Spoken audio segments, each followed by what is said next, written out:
can see you. Okay, good afternoon everyone. Ben Clark from Superior Sills. Absolutely delighted to be speaking here today and sharing our story on how apprenticeships have really benefited us as a company.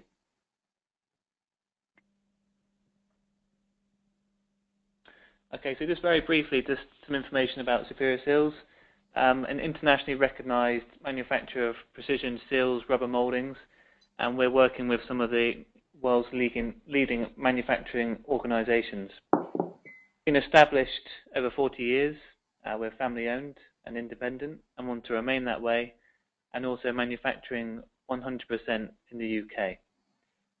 Turning over approximately £26 million, and we're producing every month over 100 million components, and I can't believe where they all go, but there's certainly a demand for O-ring seals and special moldings.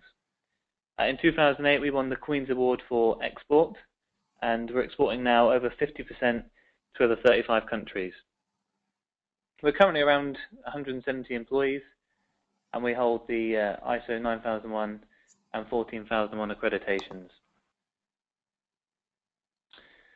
So I just want to take you back, actually, just a few years. Actually, just before I started at the company, and there was only 2 apprentices within the business. But there was quite a few young people, and I joined having just finished my apprenticeship. I was just finishing my HNC. And this is quite an important point as we start, because I came into the company with no experience of rubber molding, anything to do with their industry or their customers. But as a young person, what I did have was a ton of enthusiasm, a lot of ambition, and a real willingness to get stuck in and learn their processes. So one of the first projects I was given as a young person within the company was to do with a coating, a surface treatment that we add to our seals and special moldings. And this is essentially to enhance the product. So if a customer has got an assembly where they use our seals and they're assembling them, the idea is with this coating it reduces the force required to make the assembly, and also where there's robotics or automatic assembly, this coating just ensures all the parts move freely and there's no blocking. I was asked to investigate this process and improve it. I didn't have any knowledge of it. I just went on the shop floor and started asking questions and started watching how they were doing the process and really just got involved. I visited the supplier of the equipment, so I went to Germany and had a look at this company, and they had some new ideas and some new technology. So, of course, I came back to Superior full of ideas of how we could change the process. I'd found another supplier of equipment, and the company recognized this, and they signed off £50,000 for me to improve the process. And to this day, we're still benefiting from the improvements that I made. So there was an increase of throughput, the capacity was completely increased, and the actual quality of the actual coating improved significantly. And today, more and more customers are requesting a coating for their parts because it really does give them a niche, and also it does give them optimization in their products. So the management team, they recognized this, and they thought, well, this young guy's come in, he's got stuck in, he didn't have any experience. These young people have got something. And through myself and the 2 apprentices that were within the company, they thought, this is pretty good. And there was this realization that actually, why couldn't we train more people like this, and we could have some coming in every year? And the question came, well, where is our future talent going to come from? We're not just going to find people off the street. We need to take it a bit more seriously. So they invested in a training manager, and this is Jim O'Neill, who you can see on the screen. And he was brought into the company. He was actually my training manager at another company, and I said that I know this guy, and he had a few meetings, and he said that he could start an apprenticeship scheme here. So in the first year, we started quite small. He took on 5 apprentices, and within that first year, it was just an unbelievable success. The management team thought that these 5 young people were going to be tucked around corners. They were going to be hiding. They'd be scared to sort of really get involved in the process. But these 5 were really full of energy and wanted to make a difference to the company. And after the first year, the MD was absolutely delighted, and for this reason, he then invested over £1 million in building a dedicated state-of-the-art academy that would house a classroom for the young people. So within the first year, the young people would spend their time in this classroom, completely offline to production with this training manager, and the idea is that he would then instill the values and principles into them. We wanted to get the fundamentals of engineering and manufacturing into them. They're a school leaver. We needed to develop them and get them ready for production in their second and third and fourth year. He also invested in a dedicated workshop, and this, like I said, was completely offline from production. There was no pressures of producing components. They had time to really learn and make sure they understood everything. And they would spend half their time in the classroom academically and half their time in the workshop practically. Jim was also very clever that he created the scheme in such a way that it was very flexible. So he made it from MVQ level 2, so right from the 16 up to 18, where you could then do a higher apprenticeship. So this is essentially going straight onto an MVQ level 4, higher national certificate, and fast tracking. So we were getting people at 16 with GCSEs and also at 18 with A levels. I'm absolutely delighted to tell you that today we have 17 apprentices within the company, and as you'll calculate, that's 10% of our workforce, and we have another 5 starting in September. It's been an absolutely fantastic success, and they've been all making a difference to all areas of the company. So manufacturing engineering, the tool room, our laboratory, in maintenance, in sales, and also with me in quality. And they are all genuinely making a difference. We've found that mixing their enthusiasm, their ambition, and their willingness to learn with our experience and knowledge has really been a fantastic success. And I really can't emphasize this point enough. So there's a lot of companies within the UK at the moment that have got a very dedicated workforce. They've got a lot of skills, a lot of knowledge, and a lot of experience that's been built up over years and years. But if we don't start developing the next generation of engineers, we will face a major skills gap. We really believe that with our young apprentices that we could be developing the future leaders of the organisation, that they can go on to be a cell leader, a cell manager, a factory manager. They can really go as far as they want. There still seems to be some incorrect perceptions of young people and apprentices.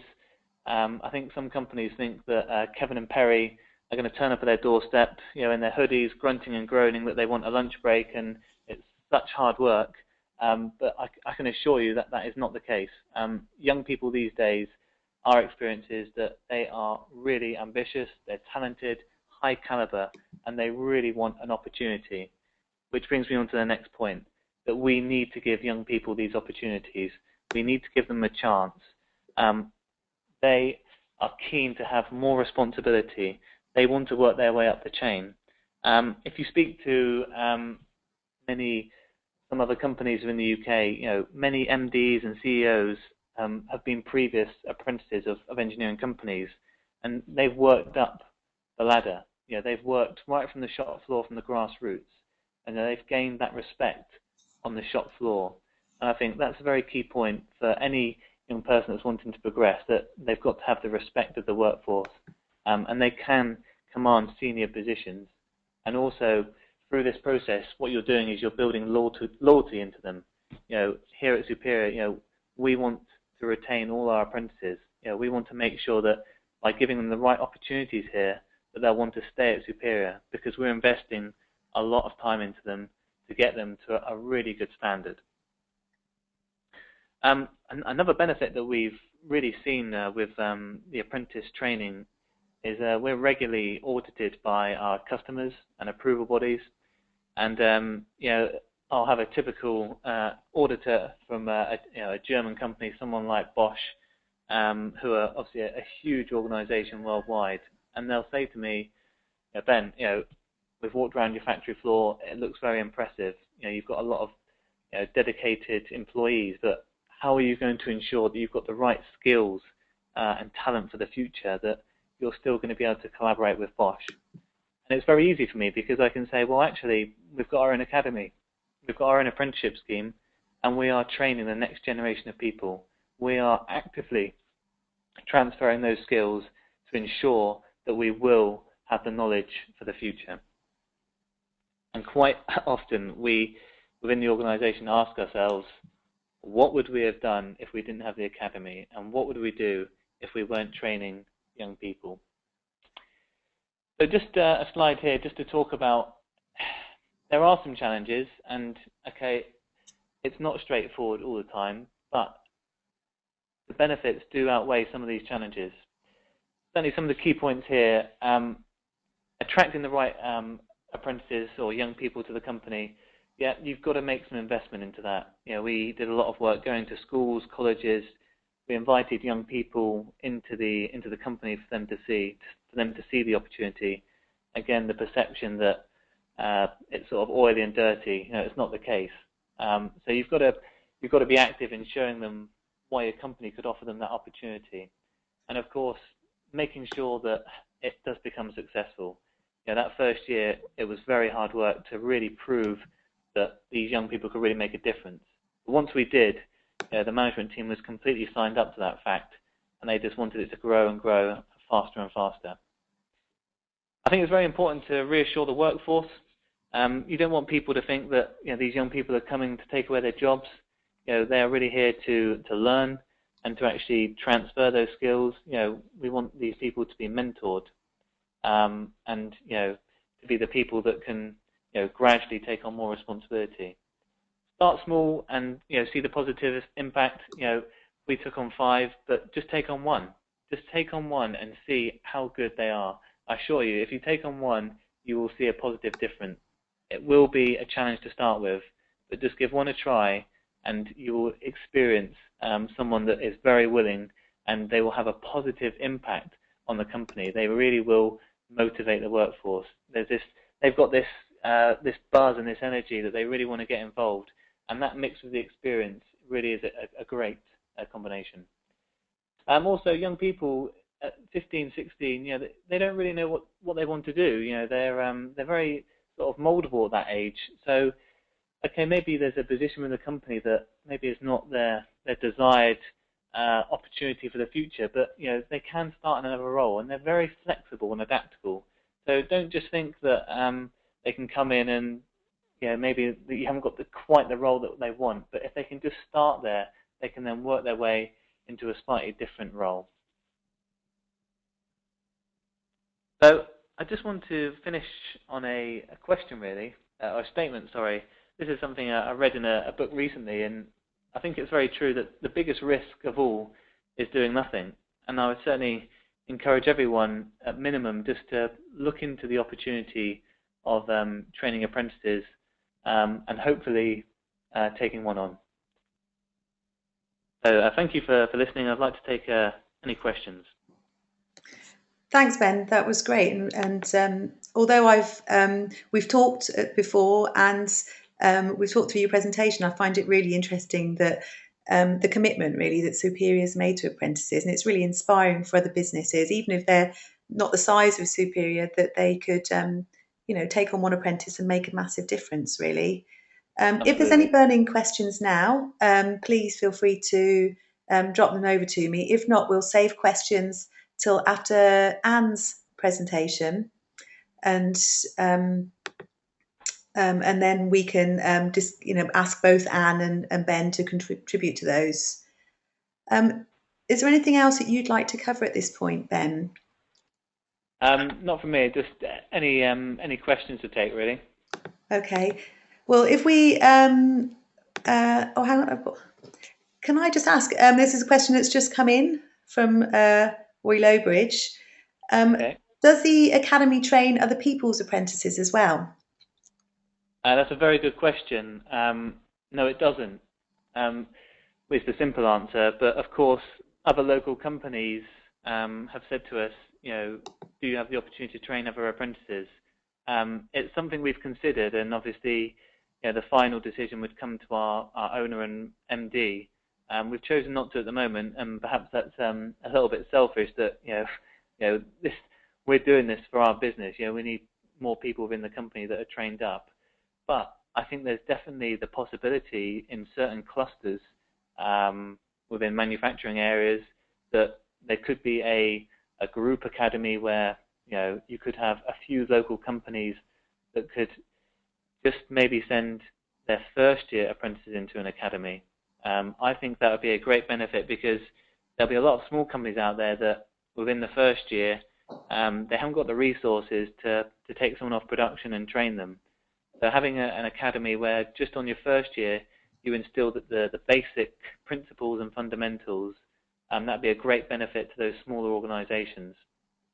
Yeah, I think it's how a lot of engineering apprenticeships seem to work, where apprentices are trained in a single academy, and then they're deployed into small businesses, because small businesses don't have the resource to go through some of that initial training. At least I've definitely seen that model before, and I think it's can be really helpful to small businesses that don't want to deal with the some of the initial skills training. I mean, obviously the first year is, of course, naturally the most difficult. You're taking a school leaver at 16 or 18, and they're coming into the world of work, and instilling those values into them is the most critical part of their apprenticeship and of their career development. If you don't get it right in that first year, they're always going to remain the same. It's so important that, and we put a lot of emphasis on that first year. Our training manager, he looked very happy in that picture, but I can assure you, he'll take them outside and give them a good seeing to make sure that they realise that they're at work now, and they've got to be on the ball. Yeah. I think it's another benefit of Apprenticemakers potentially, that businesses in the same sector can work together to develop work with a large organisation like yours, for instance, to help with that initial training, and then they can take them on after that. It might be quite a nice sort of model to work from. I've got one more question that's come in from Caroline Sudworth.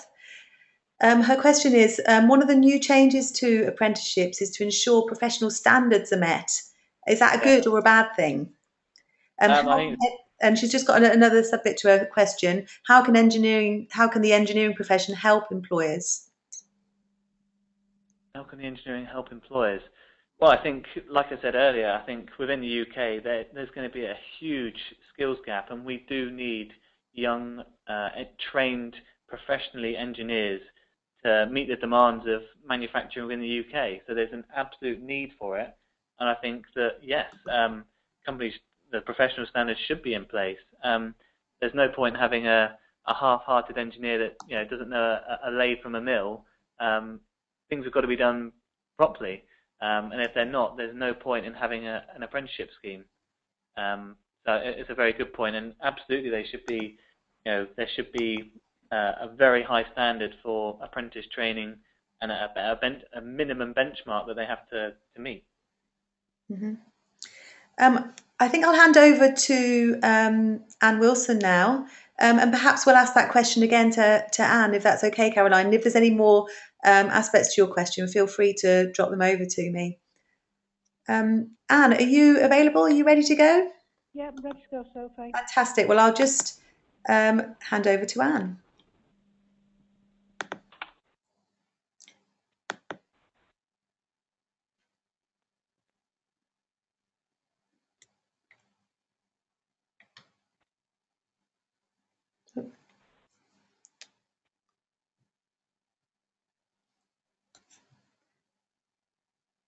Are you ready to go, Anne? I'm ready to go. I'm just getting the slideshow. No problem. Okay, can you see that? Yes. Yes. Okay, that's brilliant. Good afternoon, everyone. Thank you for joining us. I'm Anne Wilson. I'm Managing Director of Newmill Limited in Sheffield. I actually joined my company back in 2001 as its bookkeeper, and later bought the company in a management buyout back in October 2006 to become a sole shareholder and director. Newmill is a precision engineering company. We operate in a relatively niche area whose key services are repair and manufacture of cutting tools, and these are used in all types of metal cutting industries, including automotive, aerospace, rail, and oil and gas. We do work with some of the world's most prestigious companies. Why did we need apprentices? Well, looking at this slide, you can see the dilemma we were facing and an imminent skills gap. The average age of the total workforce was 47.5. Their service between them in Newmill over 200 years. The repairs team average was slightly higher, and the length of service between the 6 main machinists there was 144 years. So we were faced with losing all of that talent, 5 of them relatively quickly. The job we do is not one that you can learn from a book. The knowledge that the guys have been built up over extensive periods during their employment with Newmill, and this had to be passed on to younger engineers before it was lost forever. This just shows the Newmill organisation. As you can see, very light on management, that's me at the top there, and very big on engineers and manufacturing staff. I do have a production manager and a CNC supervisor that look after the different aspects of the business for me, on the repair side and on the manufacturing side. I have 1 admin in support, and I do outsource my day-to-day bookkeeping, but still have overall control of the financial side. That's my personal background. I actually began my career in finance and banking for my sins. Of the engineers on repairs, 5 of those 6, as I previously said, were and are approaching retirement, or certainly at later life. And we're quite fortunate that on the CNC side, we do have a younger staff, and we do have a couple of production support staff that help out with goods inwards, dispatch, quality, etc. Of those 6 repairs engineers, 1 has already retired. He actually left 2 weeks ago to go to Australia to spend his retirement with his son, who's been there for a good few years. So that's why I started my apprenticeship employment program back in 2011, preparing for this scenario. This picture, courtesy of Naz, who did a case study on us, does show our production manager, Mick Blake, who's been with the company for approximately 36, 37 years, and our 3 apprentices. The one on the left joined us first, the one on the immediate right shortly after, and the young lady in the foreground is our latest apprentice and the company's very, very first female machinist. There are a few concerns and advantages, a few concerns and many advantages, I should say, of employing apprentices, but I actually, like Ben, entered it with some sort of trepidation, that, you know, what are the reaction going to be of the existing staff? Will young people feel isolated in such an aging workforce? You know, what about the pastoral care? What about the training? Can we give them enough, etc.? And my fears were unfounded. So the first apprentice to join us, he joined us when he was 17 years old.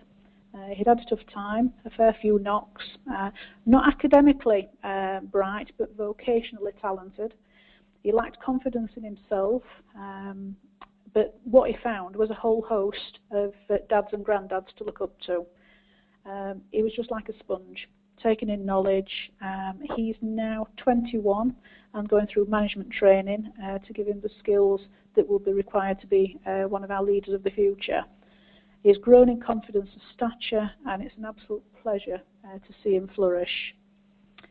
The second apprentice came in 4 months later. He was a school leaver, came to us at 16. You know, we've been very, very lucky in our selection process. And as I say, latterly, Abby came into us last November, and that was my target of 3 immediate apprentices. And being a small company, obviously we do have to integrate them reasonably slowly to make sure that we can cope with production as well. On the training side, our operations, particularly on the repairs side of the business, doesn't fit a particular framework. This wasn't a problem for our training provider, Brinsworth Engineering, which is now the Academy of Manufacturing and Engineering Excellence. If we couldn't find a particular element, it was either mocked up in their training centre so that the apprentice could achieve the correct standard, or they advised us on the methods of attaining the correct level of input required. I do have to advise, though, that one of our apprentices, unfortunately, has left us.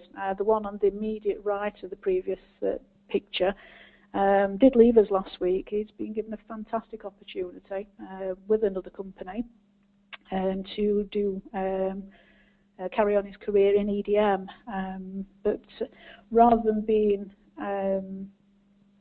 disappointed or angry even at losing him, we're so pleased for him. He's had the opportunity to go for a dream job in another sector, and Newmill will always be there. We will always be the company that he joined at 16 that enhanced his belief that engineering was for him.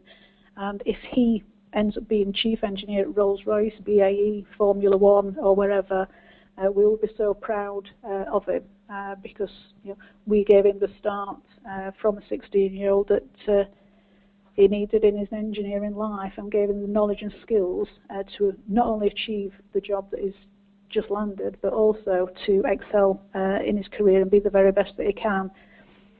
I view apprenticeships as a win-win situation. Like Ben, I say, the young people add a new dimension. They learn, but they also teach more senior staff, and our experience in this has been highly successful. There are a few key things that I've looked at, where the training comes from, what's available, etc. And obviously my experiences in this area in engineering, and there are many different organisations delivering the apprenticeship programmes and training, and I say it will differ in different regions of the country. And personally, I prefer the day release option.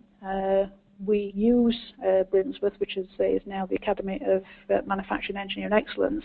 We've also used Rotherham College, and locally we do have the AMRC at TC, which is the Advanced Manufacturing Research Centre training college up there.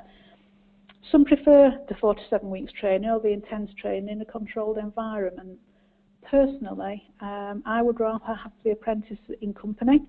They're getting to know their colleagues and using the skills that they're learning on the type of the work that we need them to do, and getting used to the real life time frames like month end and export schedules, as well as engaging with other staff and learning from peer-to-peer training. They're also an integral part of the team from day one. And in a small company, they also need to make a contribution.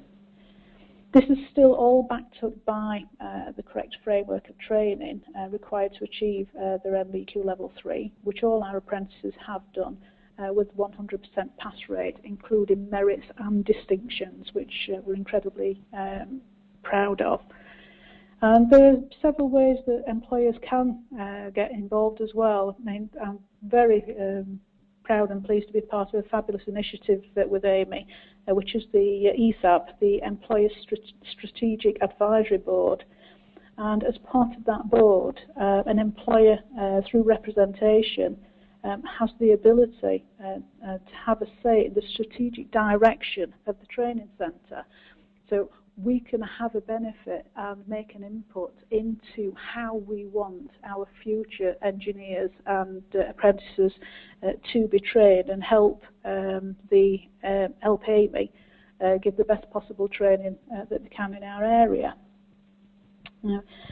SMEs may benefit from collaboration between willing employers as well. I know the question that came in to Ben about, do you train other people's apprentices? As an SME with apprentices, and as I've already said, we can't necessarily give them everything they need.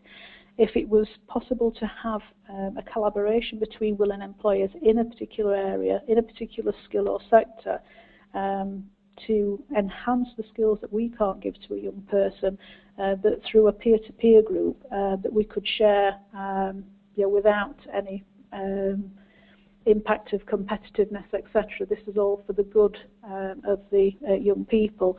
That would be absolutely fantastic from sort of my point of view, and would be able to take advantage of that, but also potentially engage in that as well as a small company ourselves. The only downside, and it's the most minor little thing, but it is worth mentioning at the moment, is the funding side of it. Now, it's not about the money when you take on a young person. It's a strategic decision for the future of the organisation and plugging the skills gaps going forward. But however, we did qualify for the age grant for our last apprentice, for Abby, and she started work for us on the 3rd of November 2013, and which is absolutely fine. So, but the grant eventually turned up on the 31st of May 2014. So Abby was employed with us for a full 6 months before the age grant actually turned up. Now, my concern with this is that obviously with smaller companies, that if they are looking at it, and I say it is a strategic decision, but if the government in particular do want to encourage small SMEs to engage, and they are offering this grant, then really they do need to sort out some better way to administer that. But say it is the most minor of points about taking on apprentices, and going back to sort of what we've already been saying is it's a win-win situation. I will be looking for another apprentice to fill the other gaps that we're going to come across in the next few years. And so, but obviously everyone's circumstances are different. Mine are completely different to Ben.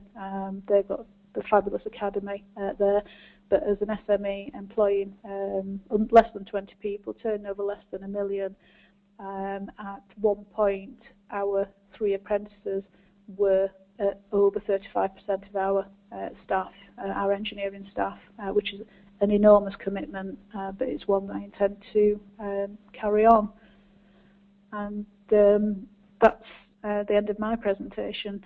Thank you, and presumably Sophie will hand back for any questions. Yes, that's great. Thanks, Anne. It's so interesting seeing the contrast between a large business like Ben's and your business, which is it's quite a personal connection as well that are made with the apprentices that come and work for you, because they really need to fit into the team. Indeed. One of the questions I've got is that I interviewed a business recently that said one of the biggest challenges they faced was reassuring the more mature employees that it was okay to hand over their skills. They seemed quite protective of their skills. How have you managed to make that work in your business? Because it sounds like it really does, like that people don't feel worried about handing over their skills. They don't feel kind of threatened in that situation. How have you made that work so well? I think we've been very lucky with the young people that we've employed, obviously through selection, but also I do think, obviously, that rather than fearing that they are being pushed out, our guys actually do feel that they want to hand over their skills, because it's important to them that everything that they've learned, they want Newmill to carry on with the longevity of the staff that we've got. Quite a few over 30 years, sort of several over 20. They want the company to carry on. They've got a lot of faith in the company because they were there at the inception, and they would hate to see it go. So they're quite happy, and they see the young people coming through, wanting to learn what they've been doing in their working life. They're quite happy, and obviously they know their own exit plans probably better than I do at the moment. you know, but obviously it's not been a problem. They don't see them as a threat. They actually see them as, I say, you know, a new and vibrant part of the company. Yeah, yeah. I think it's quite interesting to understand from businesses that sometimes that is a challenge to overcome. One of the questions that has come through is around why you think businesses, both you and Ben, think businesses aren't taking apprentices. What's putting them off? I mean, you mentioned the issues with the grant, and I know some of the apprenticeship funding activities are going to be changing in the next few years. Is that something that's deterring businesses? How can we encourage more businesses to take on apprentices, do you think? I think rather than the funding, and the funding is a very, very minor part of it. I think with a lot of SME owners and even small, I mean, I'm quite fortunate that you have a production manager, do have a CN supervisor, but you get smaller than us, you know, maybe half a dozen employees, and you know, whilst I still have a lot of hats to wear in my own business, you know, the engineering part of it is not one that I have to wear. I'm not an engineer. I understand a lot, obviously, over the last 14 years, but I think in smaller companies in particular, where the boss is the one that will go out and do the quoting, they'll actually be on a machine, they'll actually be doing the wages, they'll actually be doing you know, the health and safety. I think it is that sort of time restriction that say, well, how can I find time to take on a young person and train them? I think that's, you know, maybe a bigger bar, which is why I think collaboration between employers may actually help, where we could, you know, sort of share the skills and the training and different things. But I think that is more of a bar than the funding, to be honest. But having said that, if there was the opportunity where there aren't the resources in small businesses to offer more funding for them to engage, then, you know, obviously it wouldn't be turned down. But I think it needs to be done in a more sympathetic way, maybe through taxation benefits or national insurance holidays or something like that. But I think it is time more than funding, to be honest. Yeah, yeah. How about you, Ben? Why do you think businesses don't do it? Because it seems like when you hear yours and Anne's presentations, it seems like it's something that we should do. I think one of the key points, obviously Anne's really covered, is the resource point of view. It's an investment of time of people more than anything else. I think that's one very key reason why businesses wouldn't. I think for larger organisations that have got the infrastructure, I think it's taking that risk, that leap of faith to embark on an apprenticeship scheme. I think some businesses still, I think they believe that, oh, you know, apprenticeships are just for engineering, but actually, you know, there's such a wide spectrum available for apprenticeships these days, and that's maybe why they're not thinking about it.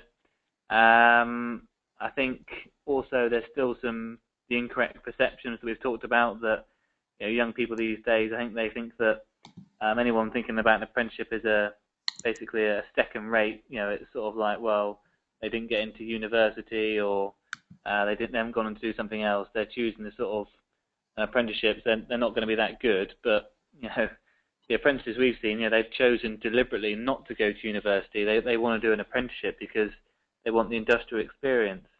So I think employers, they need that more awareness of what apprenticeships really are these days, that, you know, the young people really are talented and high caliber.